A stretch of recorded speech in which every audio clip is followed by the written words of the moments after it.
네, 혁신의 공식 유튜브 시작해보도록 하겠습니다. 혁신 얼굴을 소개합니다. 혁얼소 세 번째 시간입니다. 자, 오늘 손님 바로 모시도록 하겠습니다. 민주주의자라고 본인을 소개하신 분입니다. 민주주의자 김병도 우리 상임운영위원님 모셨습니다. 네. 예, 반갑습니다. 서울의 소리 시청자 여러분 반갑습니다. 저는 71년생 무안 출신 김병도입니다. 네, 예, 잠깐만요. 반갑습니다. 71년생이라고 거짓말 계시는. 71년생이라고 하신 제가 말씀드린 것은 네. 아직 그 젊은 청춘이다 이렇게 이야기하고 싶었어요. 왜요? 나이보다 더 많게 보나요, 사람들이? 그러기도 하고 네. 저희 지역에 가면 71년생은 아직 그 햇병아리 정도 됩니다. 전남. 예, 전남 지역에서. 네, 알겠습니다. 좋습니다. 70대가 청년회장 하고 계신 곳도 많이 있기 때문에. 그러면 지금 거의 뭐 지역에서 청년이신 거예요?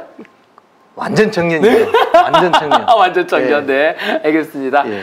자, 오랜만에 방송을 합니다. 저희가 원래 매주 이제 2번씩 목요일에 한 번, 그리고 토요일에 한 번 이렇게 편성을 해놓고 계속 방송을 진행하고 있었는데 우리 이재명 대표님께서 여러 가지 문제점들을 타고 넘으시느라고 당내에서는 일단 저희가 방송 쉬는 사이에 당내에서는 체포동의안이 통과가 되는 그런 일이 발생을 했고 다행히 법원에서 구속영장이 기각이 됐습니다.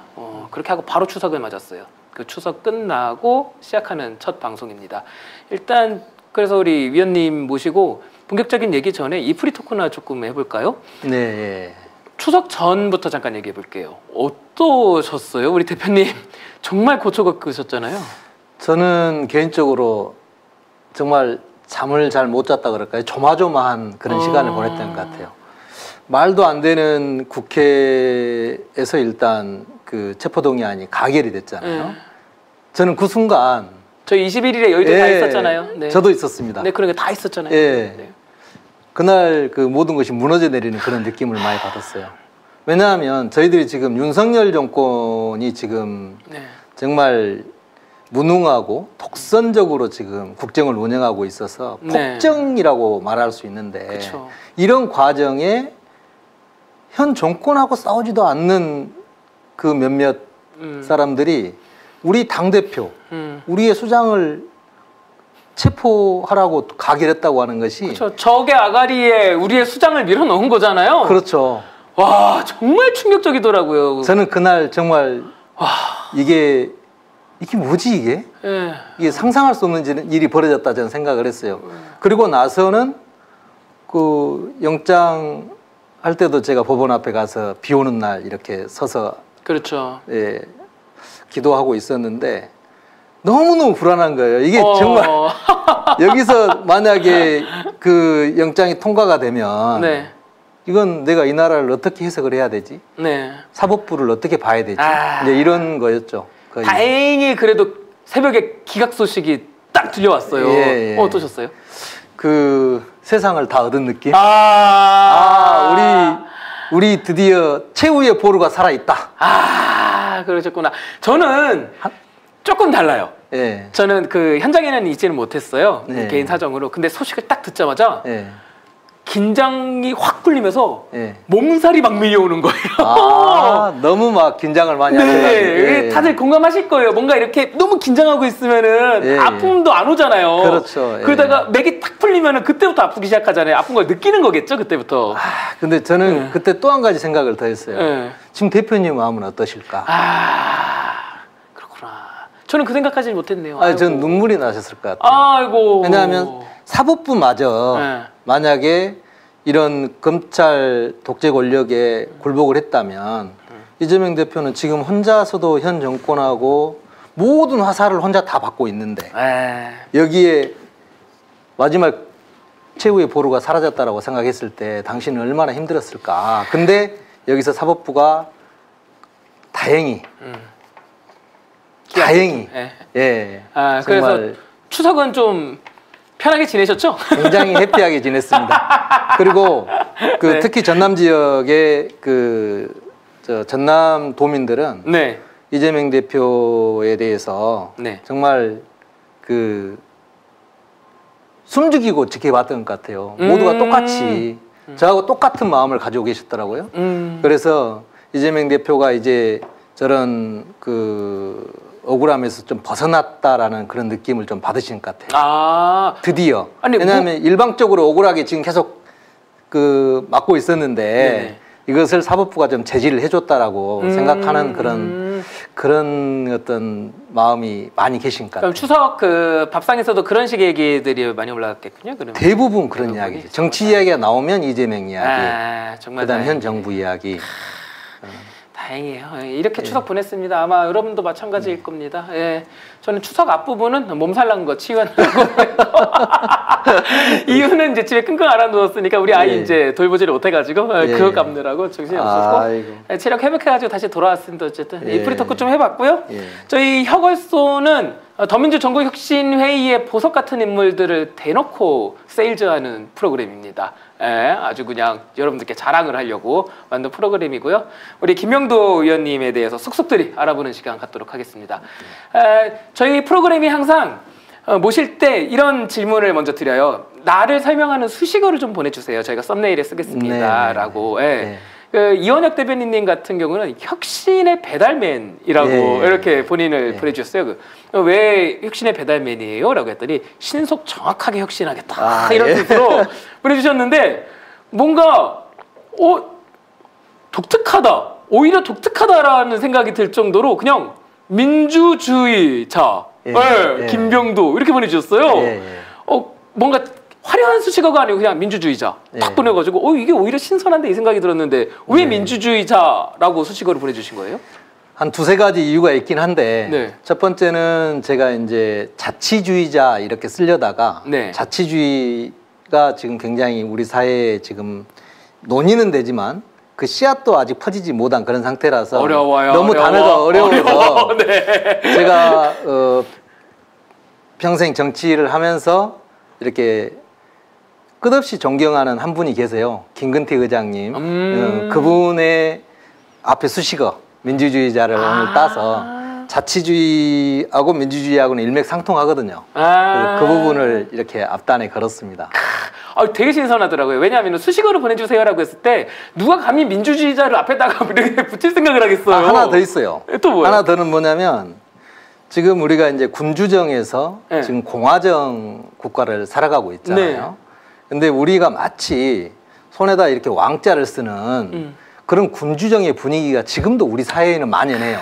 맞아요. 그래서 민주공화정에 대한 그런 가치나 그런 정의가 아직 우리 마음속에 뿌리 깊이 없다. 그런 것들을 계속해서 민주주의 교육, 자치 교육이 계속 필요한데 그런 일들을 제가 해오고 있기 때문에 앞으로도 그걸 좀 수식하는 단어로 이렇게 민주주의를 써야 되겠다. 특히나 지금과 같이 좀 무능과 독선으로 일관된 이런 현 정권과 같이 싸울 때는 민주나 공화라는 가치가 얼마나 소중한지에 대해서 한 번 더 이야기하고 싶은 마음이 있었습니다. 그러네요. 민주주의라는 이 단어가 다시금 새롭게 느껴지는 시대인 것 같아요. 정말로 보면은 독재잖아요. 사실 지금 하는 거 보면은요. 그러죠. 군주정보다도 더 강력한 독재 군주정 같은 그런 맞습니다. 느낌이죠. 신선한 것 같아요. 그냥 꾸준히 쓰셔도 좋을 것 같아요. 그냥 어디 가셔서 안녕하세요 민주주의자 김병도입니다. 이렇게 소개하면 오잉하면서 시민들이 신선하게 느낄 것 같아요. 제가 느꼈던 어떤 그 신선한 것처럼 느낄 것 같습니다.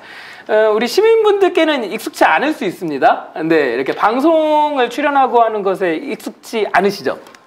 굉장히 지금 떨립니다. 말은 이렇게 편안하게 하지만 이렇게 프리토크를 해본 적은 한 번도 없고요. 짜여진 각본에 무거운 분위기에 제가 이렇게 토크한 경험은 있지만 이렇게 막 프리토킹으로 이렇게 막 사전 질문도 없이 지금 막 왔다 갔다 해버리는 건 굉장히 어렵습니다.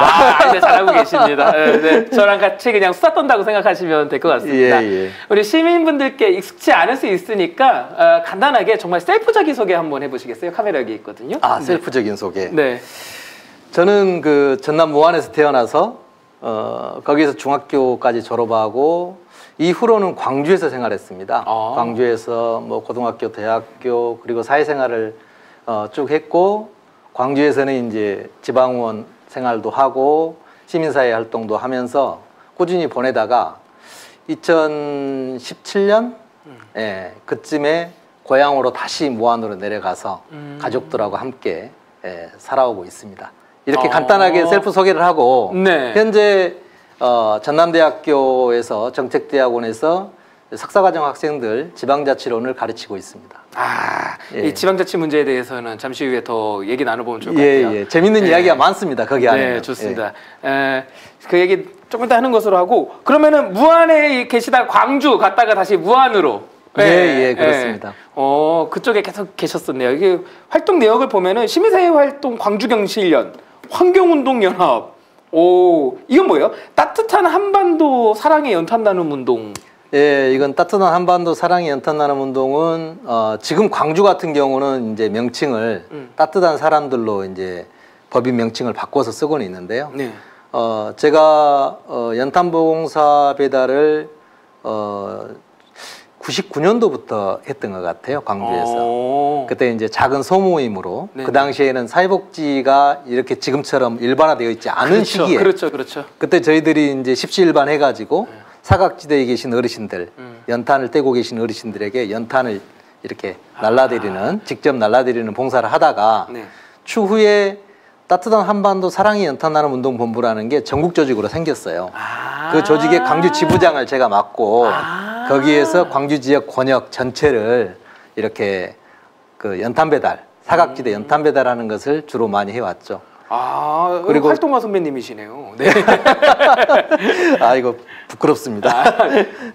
전방위적이에요. 환경운동연합에도 계셨고 광주경실련에도 계셨고. 네, 저는 광주경실련을 시작으로 해서 시민사회 활동을 시작했는데 그게 첫 네, 발자국이었군요. 첫 번째 발자국이었죠. 예. 그 당시에 이제 저하고 함께 해왔던 선배님이 계세요. 지금은 자꾸 하셨는데 갑자기 교통사고로 7년 전에 세상을 떠나셨는데 그분이 이제 저에게 대동세상 또 따뜻한 광주 또 5.18 정신을 이어받는 민주화가 최대화된 광주에서 네. 광주를 한번 아름답게 만들어가고 따뜻하게 만들어가자라고 저를 이끌어 주셨던 김병헌이라는 선배가 계셨어요. 그 선배가 저를 광주경실련으로 이렇게 함께 하자고 손을 잡고 갔죠. 어떻게 잘 만난 선배입니까? 잘못 만난 선배입니까? 그분 때문에 지금 현재까지 있는 게 아닌가 싶습니다. 근데 그분이 그게 잘 된 건가요? 잘못된 건가요? 굉장히 감사하게 생각하고 있습니다. 예. 좋네요. 예. 그분 이름이 저하고 끝자리가 한 자리가 틀려요. 네. 저는 김병도고 그분은 김병헌인데 네. 그분이 저를 지금까지 이끌어줬던 멘토입니다. 예. 그러면 지금 하늘에 계시니까 영원한 멘토겠네요? 네, 그렇습니다. 그분하고 같이 김근태 의장님 일도 같이 했습니다. 예. 이제 좀 알겠습니다. 어떤 분인지. 예. 활동가 선배님. 그리고 지금 이거 아까 말씀하실 때 따뜻한 한반도 사랑의 연탄 나눔 운동 말씀하실 때 사회복지 말씀하셨는데 사회복지 붐이 대한민국에서 한번 일었어요. 근데 그 전이잖아요. 그렇죠. 그 전이죠. 네, 그 맞아요. 사회복지 학이라는 개념이 우리들한테 별로 없을 때. 그때 이미 어떤 활동가로서 활동을 하시다가 정치를 본격적으로 시작한 게 되게 오래되셨어요. 보내준 자료를 보니까 이게 뭐라고 해야 될까요? 눈물이 살짝 고이려고 하는데 네 차례에 걸쳐서 선거 출마를 하셨다고. 하나씩 한번 살펴볼까요? 2002년부터 출마하신 거예요? 예, 2002년이 처음 출전인데요. 이때 월드컵 열릴 때 그죠? 예, 그렇습니다. 월드컵 정확하게 기억하시네요. 선거 기간 동안에 월드컵이 있었어요. 딱 겹쳤었어요? 예, 이때 겹쳤습니다. 뭘로 출마하셨어요? 저는 그때 이제 광주광역시 북구 지역에서 출마를 했는데요. 그 당시에는 당의 공천이 없습니다. 잠시만요. 그때 총선 말씀하시는 거예요? 아닙니다. 지방선거, 기초의원 선거였어요. 그래, 기초의원이면은 그 북구의 의원 선거. 구의원? 네, 그걸 여쭤보려고 했습니다. 2002년도가 구의원 선거고 그 당시에는 공천이 없던 정당 공천이 없던 시절이에요. 그럼 어떻게 했어요 그때 선배님? 가나다라로 했죠. 가나다라? 네, 가나다라. 가나다라로 한다는 건 뭐예요? 설명 좀 해주세요. 잘 모르겠어요. 가나다라는 게 이제 그 당시에는 정당 후보들은 기호가 1번, 2번, 3번, 4번이 있어요. 네네네. 근데 이제 기초의원 선거에 대해서는 정당 공천이 없다 보니까 네. 가후보, 나후보, 다후보, 라후보에서 추첨을 통해 가지고 예. 지방자치에 그래 이제 이해했습니다. 자, 저 정리를 하자면은 제가 정신이 없었네요. 예. 기초의원 선거에 대해서는 정당이 공천하는 제도 자체가 없었기 때문에 그러니까 뭐 민주당 누구 이렇게 가지 않고 그냥 앞에 가나다라로 그냥 네, 이해했습니다. 네. 그래서 제가 지금 제 기억에 그 기호가 가나다라이기도 하지만 네. 지금 2006년도 선거 지금도 그러잖아요. 1-가 1-나 1-라 네, 맞습니다. 이렇게 나오지 않습니까? 기초의원 선거들이 지금도 그렇게 하고 있죠. 보통 다는 안 된다고 보면 되는 거죠. 가에서 거의 끊기고 나까지. 광주에서는 이제 다도 되고 광주는 그래요? 라도 되는 경우도 있고 전남도 그렇습니다. 제가 지금 잠깐 기억이 좀 약간 가물가물한 게 그때 가나다에는 1, 2, 3, 4년째는 모르게 추첨이었어요. 아무튼 번호가 추첨이었어요. 기초의원 선거가. 근데 2006년부터는 정확하게 이제 정당 공천이 있다 보니까 1-가 1-나 1-다 1-라였는데 제 기억이 정확한 것 같습니다. 그러면 2002년에 구의원 광주에서 이제 구의원 선거 출마했는데 낙선하고 그리고 또 2006년에 또 해당 지역에서 똑같이 출마를 했죠. 근데 그때는 이제 광역 단위로 선거가 치러졌어요. 정당 공천제가 이루어지고 한 지역에서 중대선거구가 치러지면서 소선거구제가 아니라 중대선거구제로 바뀌면서 정당 공천 소선거구제가 아닌 중대선거구제로 바뀌면서 한 지역에서 3명, 4명씩 뽑게 됐죠. 그런데 여기서도 역시 그때는 당선됐습니다. 당선됐어요? 여기서 된 거예요? 그때는 됐습니다. 그러면 그때 이제 기초의원 성공하시고 그럼 또 이제 4년 지나면 다시 이제 연임을 하려고 도전을 하시겠네요. 통상적으로 그렇게 하는데 저는 이제 광역의원 준비를 하고 있었죠. 이제 기초의원은 그만하고 이제 광역의원이 돼야 되겠다. 그래서 이제 당내 경선을 한번 치렀습니다. 당내 경선에서 한 30표 차이로 아깝게 탈락을 했죠. 30표 차이. 이건 경선에서 안 됐고. 예. 그래서 다시 이제 광역의원에 2014년에 한 번 더. 아니요, 2014년도는 북구청장 와 경선으로 나왔습니다. 점점 이렇게 올라가네요. 예, 예. 네. 아니 광역의원 떨어지고 나서 왜 이제 구청장을 해야 되겠다 생각하신 거예요? 그 시간이 흐르면서 네. 학습 효과라는 게 있었던 것 같아요. 네. 제가 꾸준히 강의를 하고 있었고 네. 지방자치 전국의 이제 광역 기초의원들도 강의를 했지만 이제 주민자치가 필요로 하는 모든 곳에 가서는 주민자치, 지방자치에 대한 강의를 꾸준히 하면서 계속 스스로 성장했다고 생각한 것 같아요. 제가 기초단체를 운영할 만큼 준비가 됐다. 그것이 어떤 맥락에서 제가 그런 자신감이 붙었냐면 네. 나중에 또 설명하겠지만 네. 우리가 주민자치라는 개념이 네네네. 98년도에 처음으로 우리한테 이제 다가오지만 네. 실제 그 주민이 참여는 하는데 주민이 주인 되지는 못한 형국이거든요. 그렇죠. 그래서 저는 주민 참여자치를 넘어선 주민 중심자치, 주민 주인자치 네. 이런 걸 좀 펼쳐봐야 되겠다. 그래서 구조적으로 법률적 한계가 있음에도 불구하고 네. 지자체의 의지만 있다면 얼마든지 그걸 구현해낼 수 있겠다라고 생각했기 때문에 그런 씨앗을 좀 뿌려보고 싶은 마음에 제가 그때 단체장 도전하게 됐던 것 같습니다. 뭔지 알겠습니다. 제가 그러니까 작년이죠. 지방선거 제가 구로구청장 출마했었거든요. 근데 네. 그 같은 저도 좀 욕구가 있었어요. 네. 네. 그 의원으로서 할 수 있는 건 한계가 있잖아요. 네. 네. 근데 행정 어떤 기초지자체의 장이 된다고 하면 네. 내 아이디어와 그리고 네. 예산과 그리고 네. 사람을 통해서 뭔가 구현할 수 있는 것들이 있잖아요. 네. 그런 것들을 하고 싶었다고 읽히네요. 근데 대단하네요, 진짜로. 그러니까 4번 도전했는데 한 번 성공을 하셨고, 한 번 했습니다. 근데 그 도전이 실패가 더 많은 와중에도 꿈을 하향조정하거나 아니면은 포기하거나 하지 않고 오히려 목표를 상향조정하면서 계속 위로 올라갔어요. 꺾이지 않고요. 사실 이게 제가 보면은 2010년 정도 되면은 포기하고 싶을 것 같아요. 만약 저라면은 이제 광역의원 되려고 하니까 안 됐네. 근데 아까 말씀 들어보니까 그래 이제 기초지자체장 해보자라고 하면서 2014년에 출마했는데 안 됐습니다. 그렇게 하고 나서 이제 뭐라고 해야 될까? 정치 일선을 떠나신 거죠? 그랬죠. 사실은 그 아까 6년도 그때 그 선배님이 갑자기 교통사고로 세상을 떠나시고 2000 몇 년이요? 2006년쯤 된 것 같아요.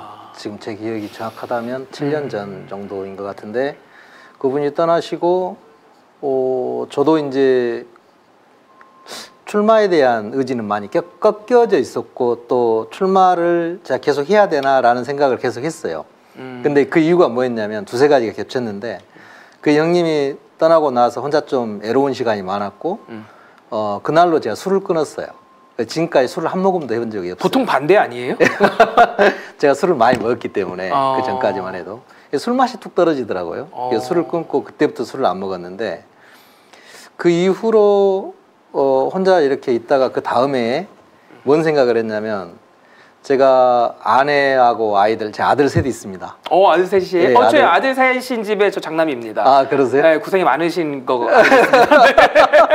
근데 아들 셋이 있는데 제가 광주에서 정치 활동한다고 해서 결혼하고 아내하고 아이들이 무안에서 아내가 떨어져서 아내가 공직 생활을 하고 있고 무안군에서 아이들이 장모님하고 아이들이 같이 한 집에서 셋이 같이 살았어요.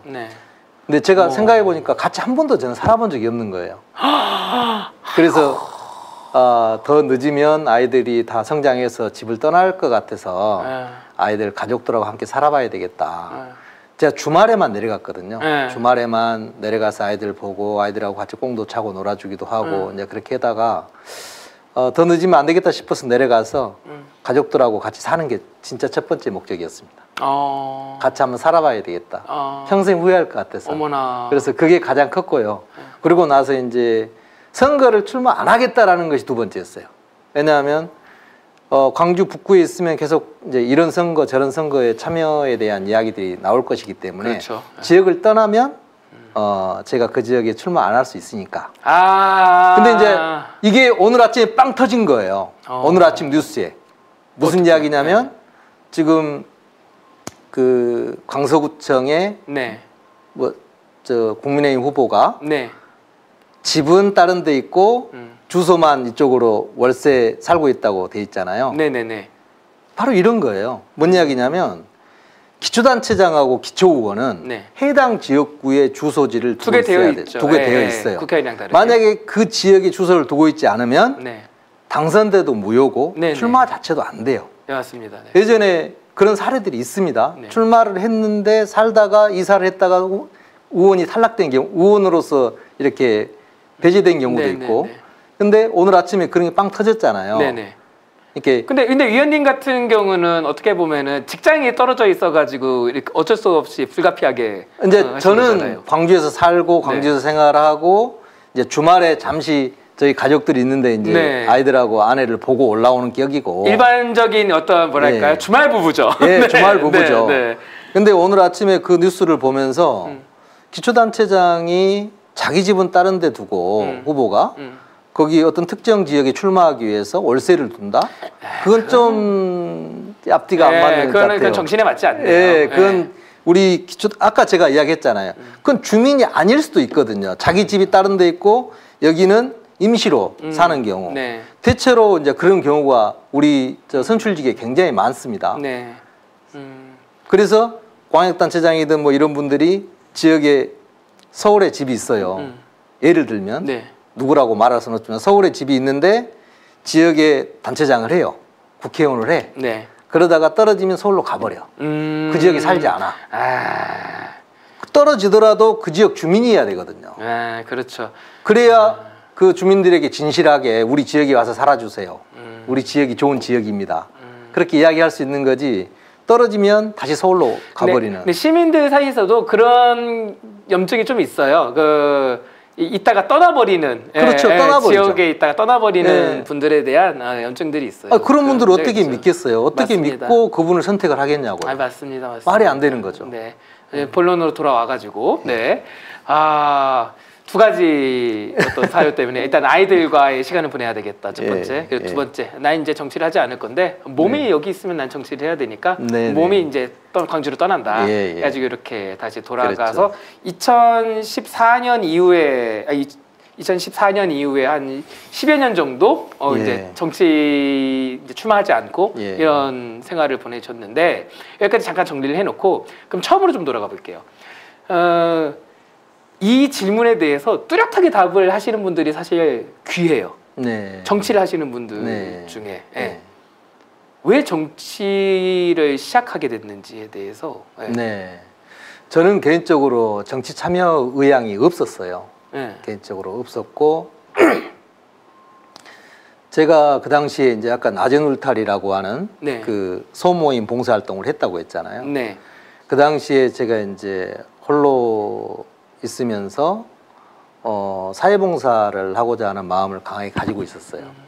그래서 이제 내 작은 미약한 힘이지만 우리 사회에 내가 작은 기여라도 할 수 있는 사람이 됐으면 좋겠다라고 하는 마음으로 그런 소모임 활동을 하고 있는데 그 모임에 이혜명이라는 분이 그 당시에 김태용 의원님 사무국장으로 계셨어요. 김태용 국회의원 사무국장. 네네네.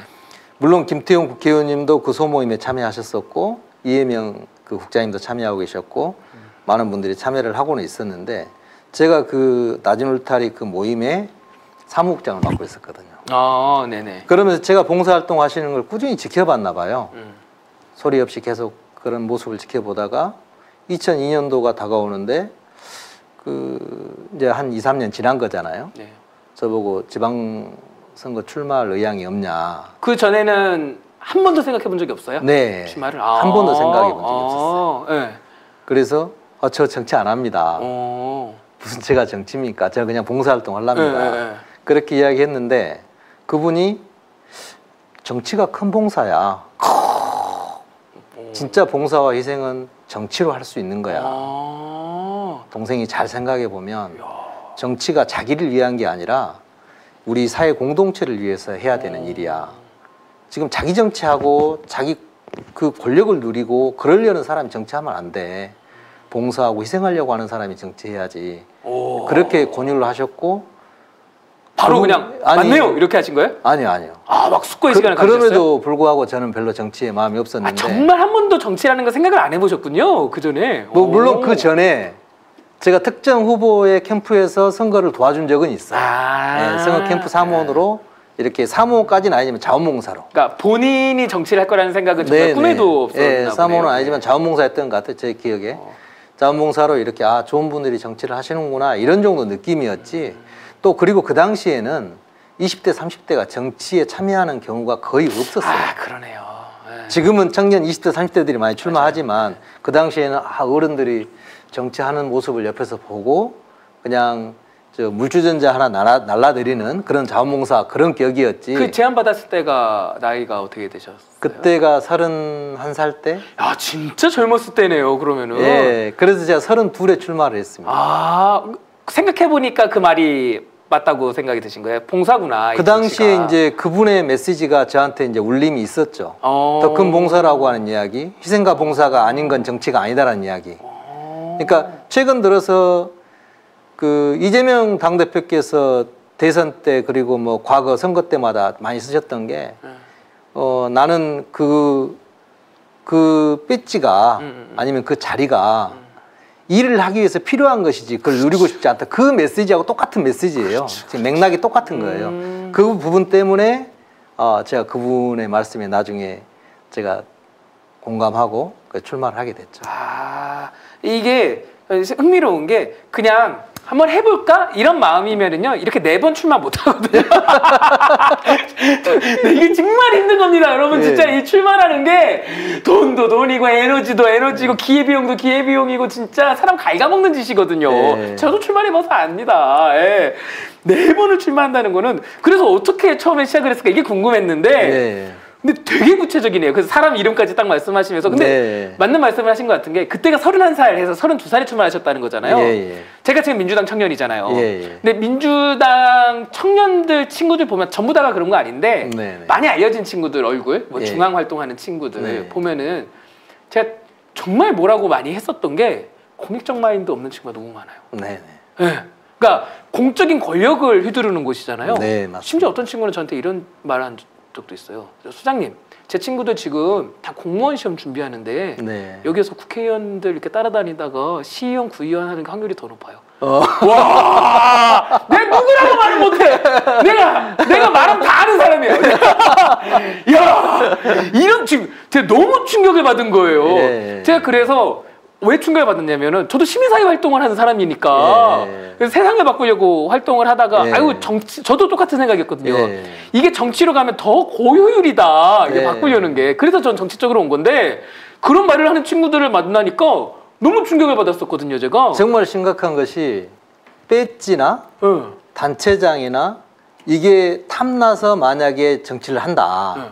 그러면 반드시 문제가 생깁니다. 그리고 지역민을 올곧이 내 지역 주민으로 보는 게 아니고 편가르기를 해요. 맞아요. 내 편, 네 편 나눠요. 그러다 보니까 우리 사회가 지금 선거만 있고 정치가 없는 맞아요. 이게 그게 나타나는 거거든요. 맞아. 왜냐하면 배치되는 게 목적이니까. 예, 그것이 목적이니까. 세상을 더 낫게 바꾸는 게 목적이 아니니까. 예, 맞습니다. 아, 역시 한번 해봐. 아, 잘 보셨어. 잘 보셨어. 제가 잘 보셨어요. 네, 아, 잘 예. 보셨어요. 예. 아, 이런 분이 가야 돼. 이런 분이 가야 돼. 예. 아, 아니 좀 그래가지고 진짜로 그런 친구들을 계속 좀 많이 만났어요. 네. 많이 만나면서 만약에 민주당의 미래가 이런 친구들밖에 없다면 난 민주당 차라리 많이 없어졌으면 좋겠다 이 생각까지 네. 했었거든요. 예. 근데 아닌 친구들도 다행히 있더라고요. 또 많이 있습니다. 네. 네. 제가 처음에 많이 상처를 받았었던 게 내부에도 그거였었어요. 건강한 친구들이 많이 있는데 네. 건강한 친구들이 어떤 이야기하고 주장하잖아요. 그러면 사전에 견제받고 싹이 잘려요. 그런 것도 당내의 가장 큰 문제입니다. 그래서 선배님 같은 분들이 계속 이렇게 버텨주셔야 돼요. 앞에서 우리가 계보를 이렇게 예, 예. 공공선을 우리 만들기 위한 실현하기 위한 그 정치를 추구하는 분들이 제가 잠깐 급발진을 했습니다. 죄송합니다. 아니 들어오신 게 너무 고민이 저랑 비슷해가지고 예, 제가 급발진을 했어요. 아, 그렇게 단단하니까 생각 자체가 애초에 나는 시민사회 활동을 하면서 세상을 더 낫게 만들겠다라는 생각으로 네. 여러 시민사회 활동을 하다가 예. 아 정치라는 것이 네. 이것도 봉사구나. 예. 예, 이것도 세상을 더 낫게 만드는 도구구나라고 하면서 딱 결정을 하고 넘어오셨으니까 계속 이렇게 버틸 수 있었다라고 네. 정리가 되네요. 아, 그렇게 하고 한 10년 정도 공백이 있었는데 자 다시 돌아온 사유에 대해서는 뒤에 말씀을 드리도록 하고 예. 제가 아까 방송 들어오기 전에 얘기를 나눴을 예. 때 깜짝 놀랐던 게 우리 이재명 대표님이랑 2년 얘기를 좀 하다가 예. 여러분 우리 위원님이 예. 손가락 혁명군이셨습니다. 예, 손가요. 손가락 혁명군이었습니다. 뭐랄까 이재명 팬클럽이 있다라고 하면 지금 뭐 그 제명인의 말 이런 게 있지 않습니까? 예, 예. 그 후배들이죠. 한참 후배들. 예. 여기 대선배님이 계십니다. 대선배님. 일기 팬클럽 그쵸? 예, 맞습니다. 예, 대표님이랑 2년 조금 말씀해 주시면 재밌을 것 같아요. 그 딱히 제가 이재명 대표님하고 개인적으로 뭐 소통을 하거나 네. 아니면 이재명 대표님이 병도 동생 이렇게 할 그런 관계는 아니에요. 네네. 그러나 제가 이재명 대표님을 이렇게 떠올릴 때 가장 크게 지금도 첫 번째 그분이 강렬하게 저한테 각인됐던 것은 박근혜 탄핵 때였습니다. 아우 역시 일기. 진짜. 물론 그 전에 저는 지방자치 공부를 했기 때문에 네. 그 성남시장님이 되자마자 성남시 모라토리움을 선언하고 성남시를 이제 새롭게 리모델링 해 나가는 과정부터 이제 저는 알고는 있지만 정확하게 저한테 강렬하게 제 가슴에 꽂힌 것은 박근혜 탄핵 때였습니다. 왜요? 왜 그때 박근혜 탄핵의 어떤 상당한 동력 중에 민주당으로 끌어올 수 있는 동력의 그 징검다리 역할을 저는 이재명 당대표께서 그 당시에 하셨다고 생각을 해요. 맞아요. 맨 앞단에 서서. 촛불 집회도 처음에 무대에 올라가가지고 발언하셨잖아요. 그때는 국회도 움직이지 않을 때고 맞아요. 어디도 움직이지 않을 맞아요. 때예요. 맞아요. 근데 생각나네요. 이재명만 움직였어요. 아, 생각나요. 이재명만 움직였어요. 그래서 네. 그게 네. 촛불 집회가 그 박근혜 탄핵 촛불 집회가 정치인을 무대에 세우지 않는다는 기조가 있었는데 네, 올라간 정치인이 손에 꼽는데 네, 그 노회찬 맞습니다. 의원님이랑 그다음에 우리 그 이재명 대표님 정도인데 앞에 그냥 나가셨던 분들 진짜. 그래서 저는 이재명 그 당시에 박근혜 탄핵 끝나면 이재명으로 가야 된다라는 게 제 생각이에요. 그래서 그때부터? 손가락 혁명군으로 야, 활동을 했죠. 왜냐하면 손가락으로 세상을 바꿀 수 있다. 모바일로 세상을 바꿀 수 있다. 왜냐하면 이재명은 조직도 없고 돈도 없기 때문에 우리가 손가락으로 내 뜻으로 내 마음을 모아서 활동하면 이재명을 만들 수 있겠다. 그 생각으로 손가락 혁명군에 참여하게 됐죠. 그 뒤로 계속해서 이름도 없는 혁명군들이 어마어마합니다. 우리나라에 이름도 그렇죠. 없는 혁명군들이. 그렇죠. 그 이후로 그러면은 우리 이재명 대표님을 대통령으로 만들기 위해서 계속해서 뛰어다니셨죠. 예, 저는 뭐 그때 그 당시는 이제 첫 번째 대표님께서 이제 성남시장 시절에 대통령 후보로 나왔을 때 그냥 정말 그 현장에서 바닥에서 아는 지인들, 친구들, 선후배들한테 이재명 지지를 요청을 했고, 그리고 우리 같은 소리 없이 바닥에서 움직였던 수없이 많은 사람들이 저는 있었다고 봐요. 그게 이재명이 저는 힘이라고 보고 드러나지 않은 수없이 많은 소리 없이 외치고 있는 수많은 국민들의 마음이 이재명을 지켜준 유일한 힘이었다고 저는 봐요. 처음에 대선 도전했을 때 당내에서도 아무런 힘이 없었으니까. 처음에 대선 도전했을 예, 때 처음에 될 거라고 생각하셨어요 그때? 저는 돼야 된다고 생각했어요. 와, 우와, 확률이 아니라 당이. 예, 이재명이 되어야 제대로 바뀌겠구나. 왜냐하면 그런 메시지를 대동세상이라고 하는 메시지를 내놓고 그렇게 갈 수가 없어요. 어떤 사람이 대동세상을 내놓습니까? 억강부약을 누가 내놓습니까? 억강부약 내놓기 어렵습니다. 왜? 기득권과 패권들, 우리나라 기득권들의 눈치를 보는 수많은 정치인들이 억강부약을 내놓는다는 것이 쉽지 않아요. 현실적으로. 그러나 이재명만 그렇게 외치고 나왔거든요. 이게 이재명 우리 대표님 초창기부터 함께 하셨던 분들의 공통된 모습인 것 같아요. 네. 네. 그러니까 아까 제가 될 거라고 생각하시냐고 여쭤봤을 때 돼야 된다라고 말을 했잖아요. 네. 야, 이 사람이어야 한다. 네, 저는 지금도 마찬가지입니다. 오. 그래서 그때 저는 이제 지방자치를 꾸준히 이렇게 해왔지만, 그래서 제가 경기도에 뭘로 내가 참여해서 약간이라도 기여할 수 있을까? 네. 저는 이제 그렇게 해서 기본소득위원회에 참여하게 됐죠. 아, 지금도 그러면은 그 사단법인 기본소득 있는데. 네, 거기에서는 네. 제가 지금 농어민 기본소득 본부장을 맡고 있습니다. 어머나! 연구단. 핵심이시구나. 네. 아, 이게 정말 대단한 게 미래 아젠더를 본인의 어떤 주력 무기로 가진 정치인, 제가 봤을 때는 대한민국에서 대표님이 유일해요. 아, 네. 그렇죠. 네, 그리고 이 기본 사회라는 기본 사회론을 그러니까 전 행정가 출신, 이따가도 우리가 지방자치에 대해서 얘기를 나누겠지만 행정가 출신이라서 더 그런지 몰라도 보통 일반적 정치인들은 수사에 그치거든요. 그냥 그냥 뭐 기본 사회론 뭐 이런 식으로 하면서 훗날리는데 그게 아니고 대선을 지나서 그러니까 대통령이 되는데 실패했는데도 물밑에서 그걸 구체화시키는 작업을 지금 계속하고 있단 말이에요. 그게 사단법인 기본 사회잖아요. 그게. 아니 그걸 지금 그 소득이라는 걸 다 따라하잖아요.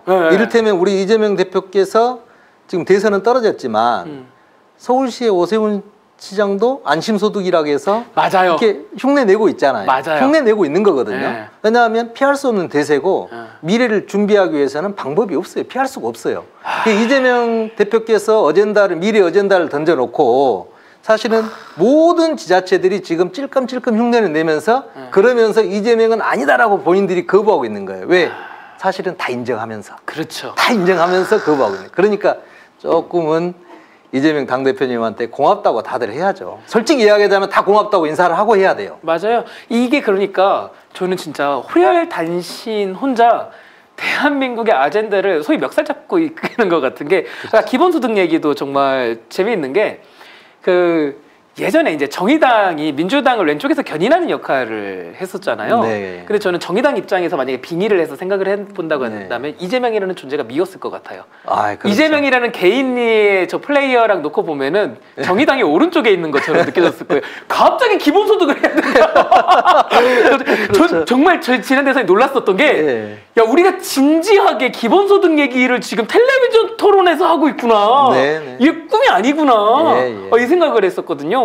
그리고 정말 대단한 사람이라고 제가 생각을 하는 게 이데올로기 하나를 박살냈어요. 대한민국의 견고한 정치 이데올로기 중에 하나가 우리 청취자 여러분들도 한번 생각해 보세요.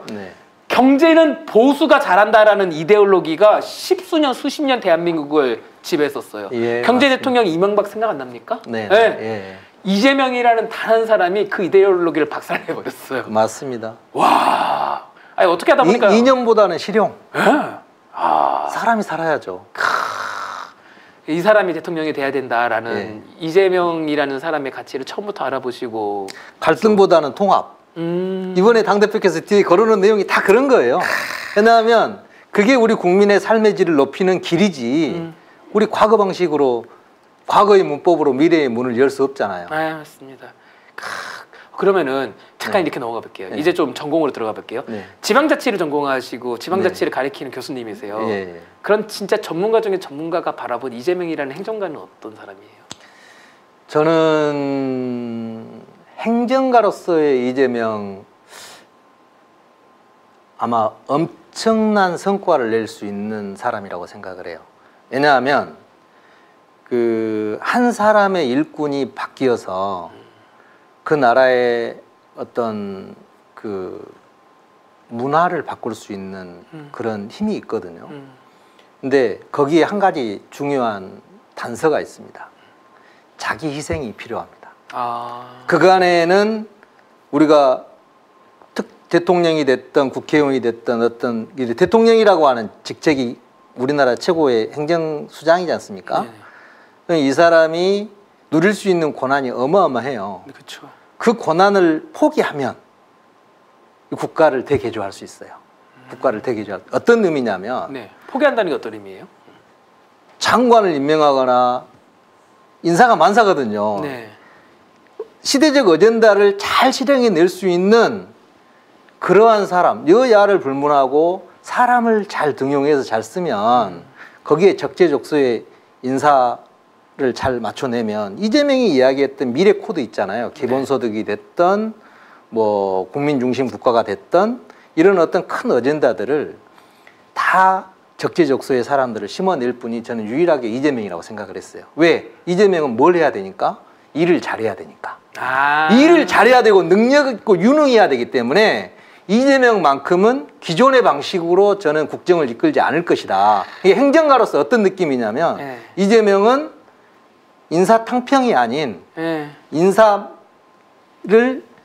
대한민국 국민 모두가 만족하는 인사를 할 거라고 저는 생각을 했어요. 그래서 일 중심의 인사, 일 중심의 국가 운영 그걸 통해서 어떤 특정한 나에게 줄 서 있는 사람을 쓰는 게 아니라 정말로 일 잘할 사람을 적재적소에 심어서 행정가는 그거 잘하면 됩니다. 그러면 아래서 일하는 100만 공무원이요. 일할 맛이 나요. 일할 맛이 나죠. 그렇죠. 잘하는 사람을 더 해주니까. 그렇죠. 잘하는 사람이 등용되니까. 나한테 아부하는 사람이 등용되는 게 아니기 때문에 나한테 줄 서는 사람이 등용되는 게 아니기 때문에 그 사람을 그 자리에 앉히게 되면 모든 사람이 열심히 일을 하게 되는 거잖아요. 그 혜택은 고스란히 국민한테 갑니다. 그래서 제가 나라를 바꿀 수 있는 행정가라고 생각하는 거죠. 저 좀 살짝 충격을 받은 게 자기 희생이라고 얘기를 하면서 이렇게 결국 인사 얘기를 한 게 되게 아까 민주주의라는 수식어를 던진 거랑 같아요. 너무 당연한 얘기하는 거 아니야? 라고 생각을 했는데 그게 핵심이네 정말. 이 생각이 들어요. 그러면서 무슨 생각이 드냐면은 정말 일중심으로 사람을 등용한 사람들이 있던가? 라고 하면서 제가 머리를 돌려보니까 제가 이 말씀 드리냐면 다 자기 주변 사람들을 심어요. 국가를 운영하는데 나하고 친불친을 따져서 인사를 해요. 그러다 보면 이 사람들이 무슨 일을 할 수 있겠어요? 잘할 수 없잖아요. 대표적인 게 지금 윤석열 대통령이죠. 윤석열 얘기라니까 갑자기 또 생각이 나는 게 행정 권력이라는 게 이렇게까지 풀파워로 쓸 수 있구나를 보여주는 두 사람이 딱 이재명, 윤석열이네요. 반대 방향으로. 정확하죠. 반대 방향으로. 정확히. 세상에. 근데 진짜 맞는 말씀이네요. 이재명 대표 같은 경우는 그걸 하죠. 그리고 해왔고요. 지금 자기 희생이라는 표현은 거기서 왜 들어갔냐면 자기 희생은 내 살을 깎아야 돼요. 왜냐면 뭐냐면 나하고 지금 예를 들어서 우리 구봉기 단장님이 같이 했어. 근데 구봉기 단장님은 방통위원장을 가고 싶어. 예를 들어서. 근데 제가 이건 아니야. 라고 내가 아니야. 너는 해서는 안 되라고 내가 포기를 시켜야 될 때 이게 희생이라면 희생이고 자기 희생이 맞겠네요. 이게 자기 희생이 이게 뼈를 깎아야죠. 내 뼈를 깎아내는 고통이 필요하죠. 이게 정치 용어라서 말씀드리면 제가 봤을 때는 왜 자기 희생이냐면은 선거 도와준 사람은 동지예요. 같이 함께하는 정치적 동지예요. 동지고 진짜 나예요. 말 그대로 가족이고 식구 내 피부라서 그거를 잘라내는 거다. 우리 대표님이랑 찍은 사진도 좀 준비해 주신 거 있던데 그거 좀 한번 봐볼까요? 네. 기본소득. 기본소득. 맞습니다. 기본소득 박람회 때. 네. 어디 계세요? 저 뒤에 있다. 저 파란 색깔 마스크 하고 계시네요. 예, 맞습니다. 이 두 번째 줄에 제가 네. 있습니다. 네. 오른쪽에서 두 번째. 예. 다음 사진 한번 봐볼까요? 이 사진은 대선이다. 대선 때 저기 보면은 제가 저 후보 기획단에 제가 부실장으로 있었는데요. 저 뒷줄 맨 우측에 계신 분이 이근영 단장님이십니다. 미래기획단 단장님. 그쵸. 민주연구원. 그 옆에 강선우 의원님 계시고 저기 제 옆에 뒷줄에 보면 박성준 의원님 계시고 네. 박성준 의원님 아래에는 가수 리아님 계시고. 그러네요. 예. 네. 또 청년들 계시고 다 여기 안에 그때 후보 기획단에 같이 있었던. 계속 옆에 계셨군요, 대표님. 예. 또 다른 사진도. 야. 이 세미나는 뭐였냐면 기본사회 연구단에서 저를 이제 처음에 불러서 그때 이제 우리 기본사회 우원식 의원님께서 지금 일을 맡고 계시잖아요. 네. 대표를 맡고 계시고 우리 강남훈 교수님 그리고 우리 김재영 지금 조선대학교 교수님 저분들이 저한테 자치분권의 역사와 지방자치법 전면 개정에 대해서 한번 강의를 해달라 해가지고 밑에 있네요. 네. 제가 그 세미나를 국회에서 제가 했었습니다. 오늘 특강했던 자료입니다. 어머나! 이 사진은 작년인가 재작년인가 정확하게 날짜는 기억에 남지 않는데 네. 대표님께서 국회에 제가 이렇게 좀 일이 있어서 방문했는데 대표님께서 이렇게 당에 이렇게 투어를 하고 계셨어요. 지나가다가 국회 복도에서 대표님 같이 한번 셀카 한번 찍어 주실랍니까 해서 부탁을 해서 그러세요 그러면 직접 찍으세요 해서 제가 같이 찍었습니다. 잘 나왔네요. 너무 고맙습니다. 아유 얼굴이 이 사진도 아까 그 기본소득 박람회 준비하는 과정에서 네. 저희들이 이제 임명받으면서 한 명씩 이렇게 임명장 받을 때 찍었던 사진 같은데요. 임명장이었던 것 같아요. 정확한 기억은 그런 것 같습니다. 어떻게 보면 성덕이네요. 성공한 덕후.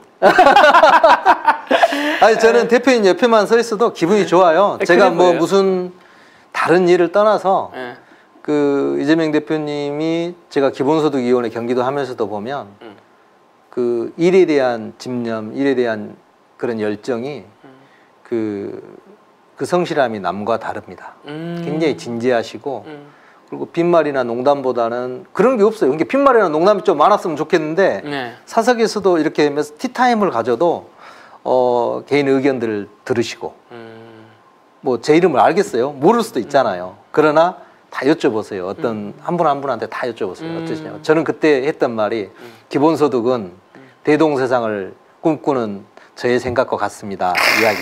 그랬더니 대표님께서 경기도지사 시절에 제가 꿈꾸는 나라가 대동세상입니다라고 이야기하시더라고요. 저는 그거 그때 광주정신하고 같이 이어서 이야기했거든요. 광주정신은 대동세상 정신입니다라고 이야기하면서 했더니 말씀하시는 게 팬클럽 회장이 하시는 것처럼.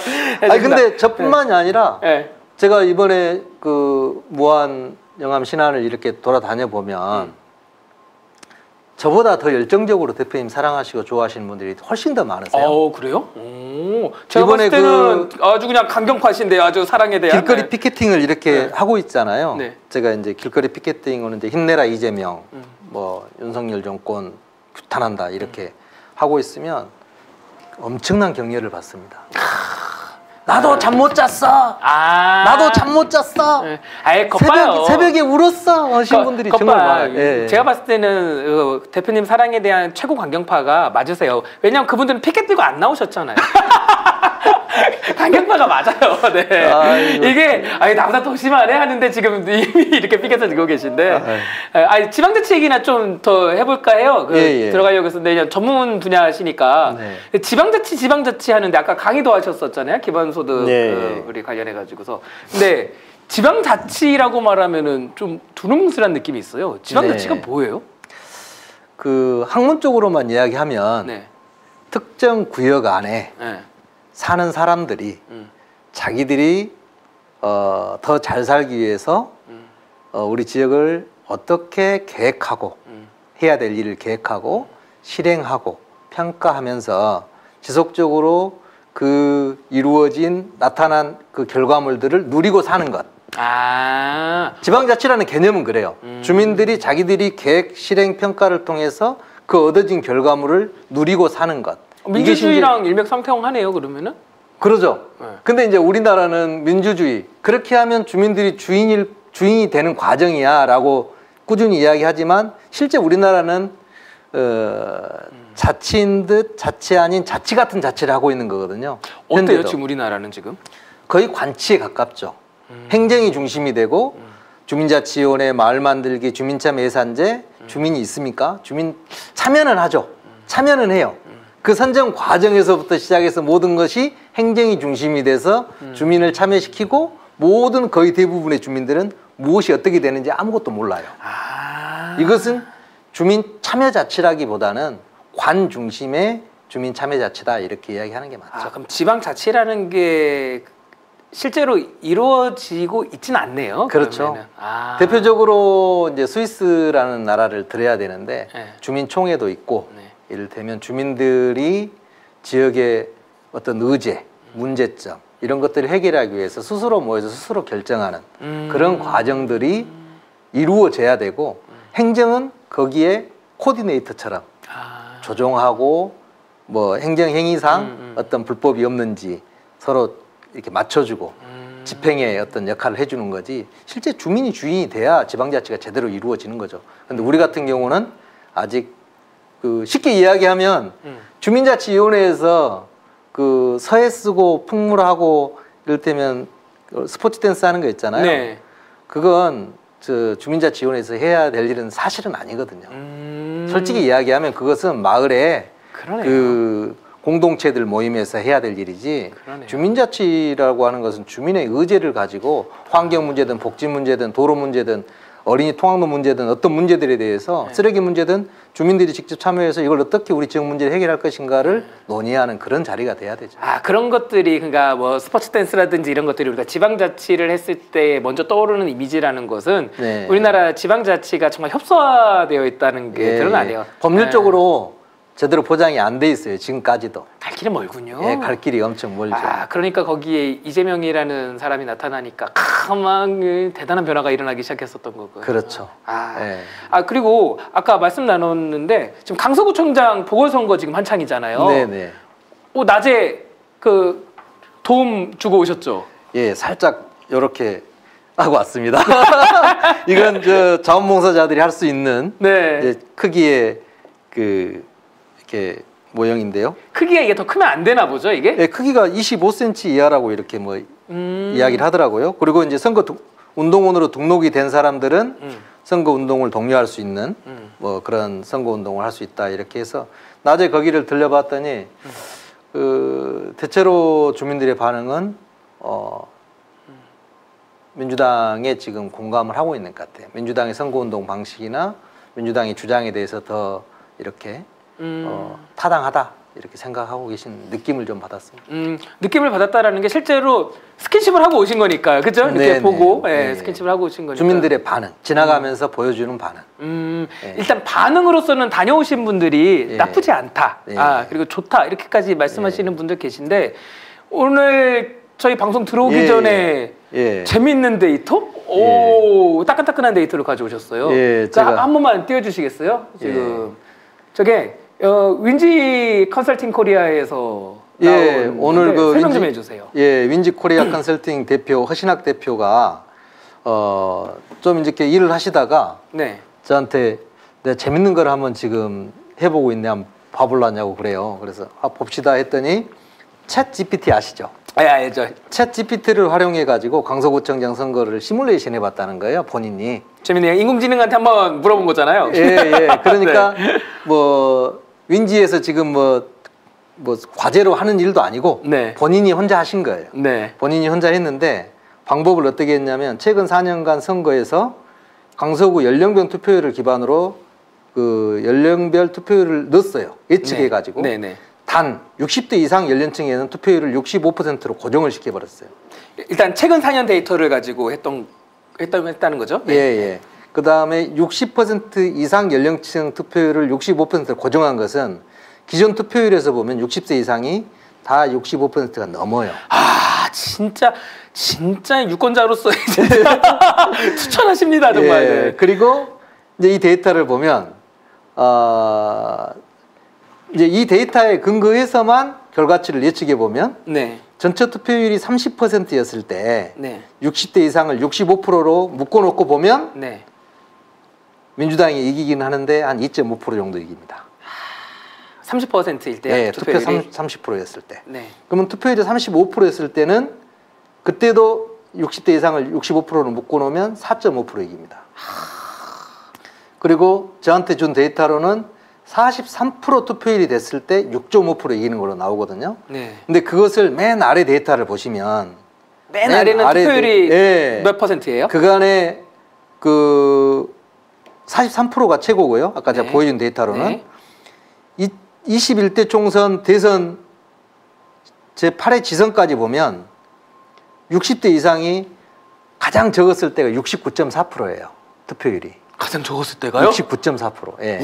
작년 지선 때도 69.4%를 했습니다. 야. 그때 전체 투표율이 51%였거든요. 아. 그렇기 때문에 약간은 보수적으로 잡았지만 현재 투표율로만 봐서는 이게 지금 긴장을 늦출 상태는 아닌 거죠. 보여주는 것하고 이 데이터만 가지고 예측해보는 자료로 봐서는 좀 저희들이 더 이렇게 투표를 독려해야 되는 그런 상황이라고 볼 수 있고, 물론 이것은 챗GPT AI가 네. 스스로 알고리즘을 형성해서 이제 이야기한 것이기 때문에 네. 답이라고 할 수는 없지만, 네. 그리고 데이터가 아주 충분하진 않잖아요. 그렇죠. 4년치만 최근 했으니까요. 4년 것만 있기 네. 때문에 한 10년 거 이렇게 들어갔다면 좀 더 좋았을 텐데 일단 좀 재미삼아서 해본 거지만 투표율을 높이는 것이 관건이다. 그러니까 최근 4년치 데이터를 놓고 65세 이상이 총출동한다고 고정값을 걸어놨을 때 네네. 예, 투표율이 많이 높아져도 막 두 자릿수로 이겨버리거나 이러지는 않는다는 거잖아요. 예. 야, 이거 지금 안심하고 있을 거는 아니네요, 지금. 사실은 근데 뭐 애시당초 이 투표율을 보수적으로 고정하지 않고 네. 이제 좀 열어놓고 투표율을 60대 이상을 열어놓고 했을 때는 약간의 좀 더 갭이 생기는데 투표율을 좀 보수적으로 잡게 되면 이렇게 나온다는 거. 그렇죠. 보수 이건, 어르신들이 총출동한다는 가정하에 우리는 생각을 해야 하는 네, 거니까는요. 네, 맞습니다. 이번에 크게 이기는 게 중요한데요. 거의 뭐 지금 선거가 구청장 선거가 아니에요. 지금 하는 거를 보면은요. 네, 맞습니다. 아까 말씀하실 때 뭐 대선이다 뭐 이렇게까지 예. 말씀을 하셨었는데. 뭐 현장에 가서 보는 느낌은 네. 뭐 대선을 치르는 그런 느낌 정도로 보이더라고요. 물론 국힘에서도 총력을 다하고 있지 않습니까? 그렇죠. 캠프 구성 자체가 뭐 그 과거 대선 후보들이 다 캠프 선대본부장을 위원장을 맡고 있고 그런 걸 보면 그쪽에서도 총력을 다하고 있기 때문에 이쪽에서 분위기만 가지고 선거를 할 일은 아니다.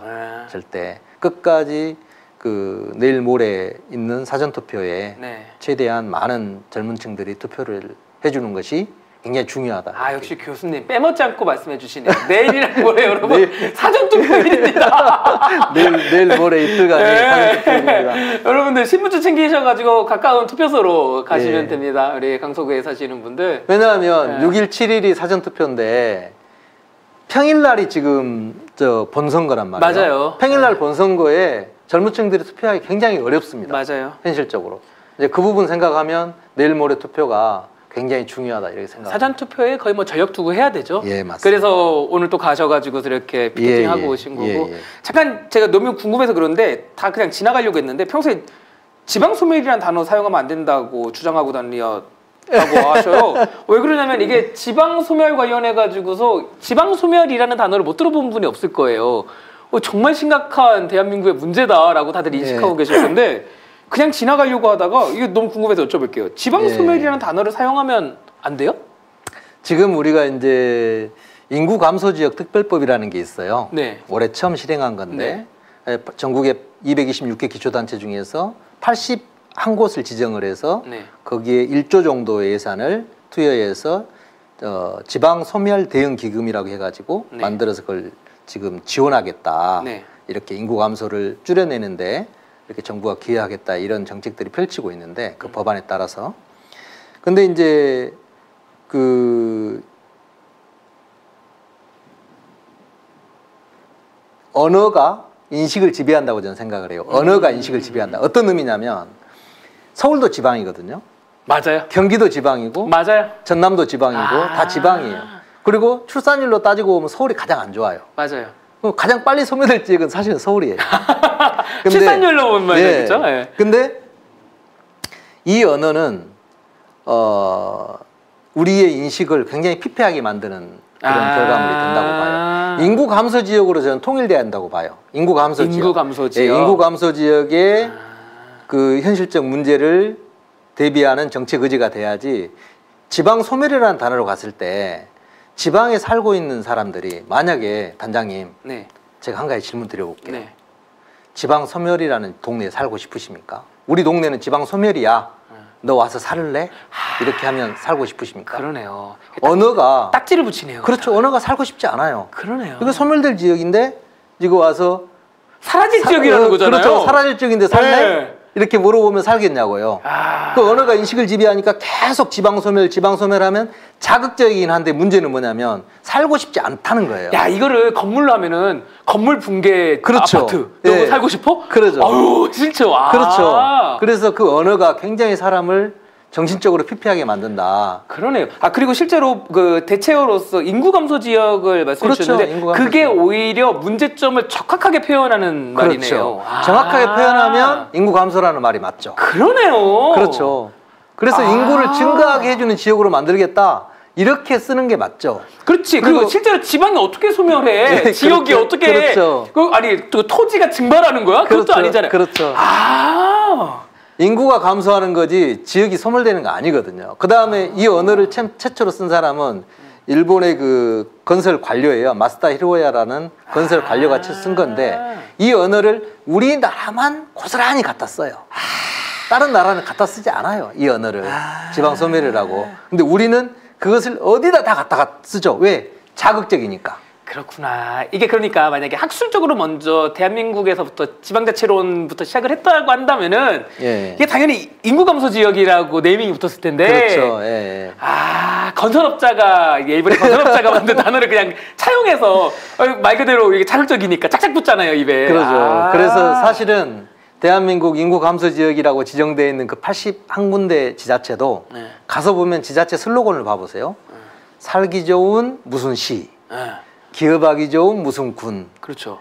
사람 살기 좋은 아니면 따뜻한 어떤 구. 그렇죠. 이렇게 돼 있지 여기에 지방 소멸 어떤 구 이렇게 안 써져 있단 말이에요. 그렇네요. 왜냐하면 이 슬로건이나 이런 네이밍은 네. 비전과 미래가 있어야 돼요. 비전과 미래가 빠진 메시지로 사람한테 희망을 줄 수 없습니다. 그러네. 네. 이게 오히려 이름으로 더 악화시키네요. 이게 인구를 덜출하게 만드네요. 슬프게 진짜. 만들죠. 지역 브랜드 이미지에도 굉장히 안 좋은 영향을. 안 좋죠. 예, 그러네요. 그것도 또 81곳을 지정을 했어요. 저는 이걸 어떤 의도로 보냐면 네. 우리 기초단체 통합 이야기 많이 하잖아요. 네.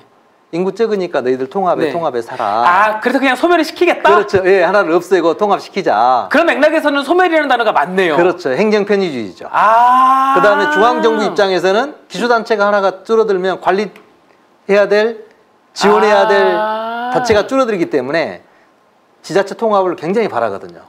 그렇구나. 주민들 입장에는 손해죠. 그러네요. 왜? 행정기관이 줄어들고 행정기관만 줄어드는 게 아니에요. 군하고 통합이 되면 네. 한 개 군이 되면 네. 경찰서도 통합이 되죠. 네. 교육청도 통합이 되죠.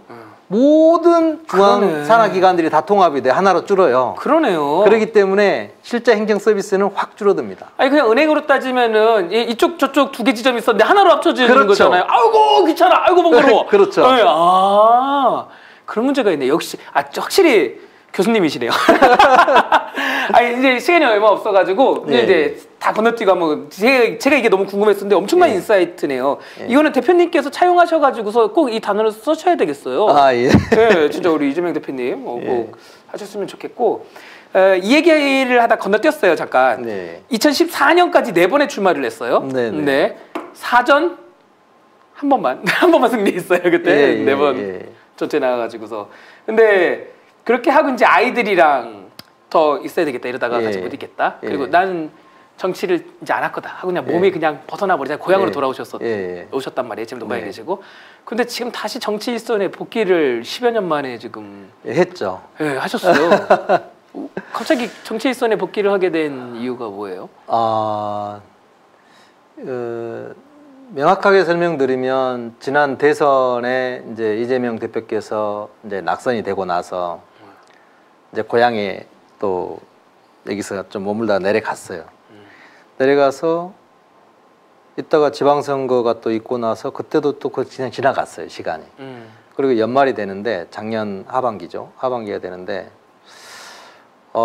내가 지금 할 수 있는 일이 뭘까? 정치적 분야에서 과거에 정치를 해왔는데 그리고 이재명 당대표가 대통령이 되기를 간절히 바랬고 또 기본소득이나 한반도 평화나 이를테면 자치분권이 잘 되는 우리나라가 되기를 바래왔는데 내가 앞으로 거기에 기여할 수 있는 시간적인 어떤 여력이 있다면 언제가 가능할까? 근데 지금밖에 없더라고요. 지금 하지 않으면 좀 시간이 지나면 제가 꿈꾸는 나라는 이제 평화로운 나라, 그 다음에 모두가 잘 사는 나라, 그 다음에 따뜻한 나라.